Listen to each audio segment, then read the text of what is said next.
Probably one of the first things you're going to want to do with your calendar is add events to it. There are two ways that I'm going to show you that you can add calendar events to your Google Calendars. The first way is to simply click on the calendar on the day and time you want to add the event.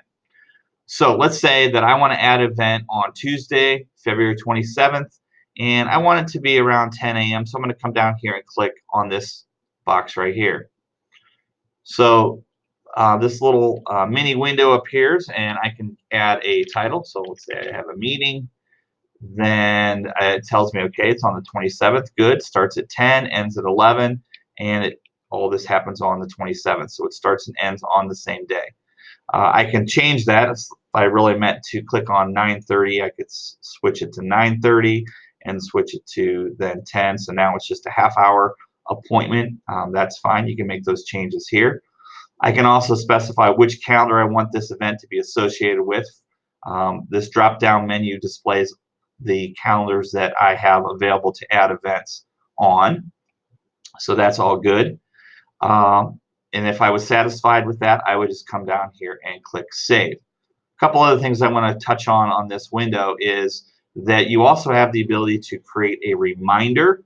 So this really isn't an event. This is just a chance for you to add a reminder to yourself about something that you need to do. And then there's also this appointment slots.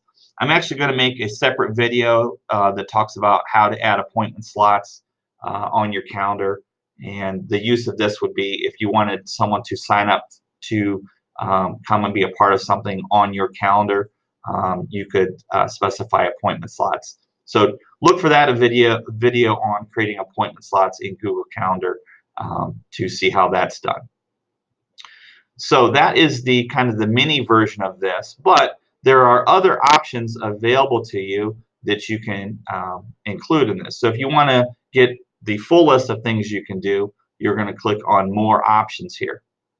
So this will expand to now fill the screen, and it's kept everything that I have previously set. So that's fine, but it adds kind of this information down here. So in here, I can now add a location for the event. So that's good. I can add conferencing such as Google Hangouts. And again, I think I will probably talk about adding Hangouts to your calendar in a separate video, so you can look for that. You can add a notification, a reminder of this event here. So if I want this to remind me 15 minutes before the event occurs that I have this meeting, I can set that here. And again, here's your calendar information. It's going to, by default, be set that I am busy at this time. I could also change that to be that I am free at that time. And the default visibility being public or private. That will determine whether this event is shown to other people that are viewing your calendar. I can also come in here and add a description of the event so that I have more details. So if there's an agenda, maybe I put that in here, a link to something, I could add that in here as well. Over here on the right-hand side is where you would go to invite other people to the event. So if I just start typing the name, you'll see the name pop up out of our directory. So if I want to invite myself to this event, I could add myself there, or add as many people as you want. Say I wanted to also invite Pam to this. And as the creator of the event, I have the option of setting what the guests that are invited to the event can do. So if I want them to be able to modify the event, I could select that.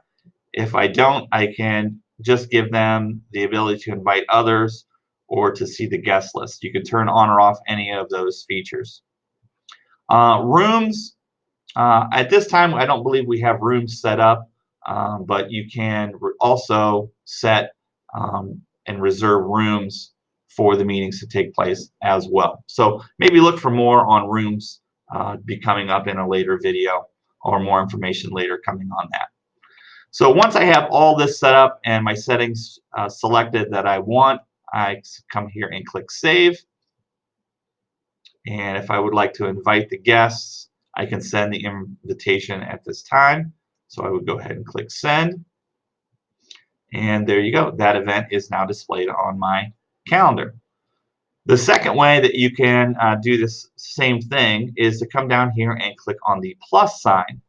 This plus sign, Google has tried to really kind of uniform all their products and how they look. This should look familiar. It appears in, for example, in Google Classroom. You'll see a plus sign in the lower right-hand corner. In Calendar, if I click on this, I'm adding an event. So if I just click on that, again, this full menu comes up with all the things that I can set to add an event. So hopefully this will get you up and running, adding events to your calendar. For more information on Google Calendar, please continue to watch the rest of the videos in this playlist.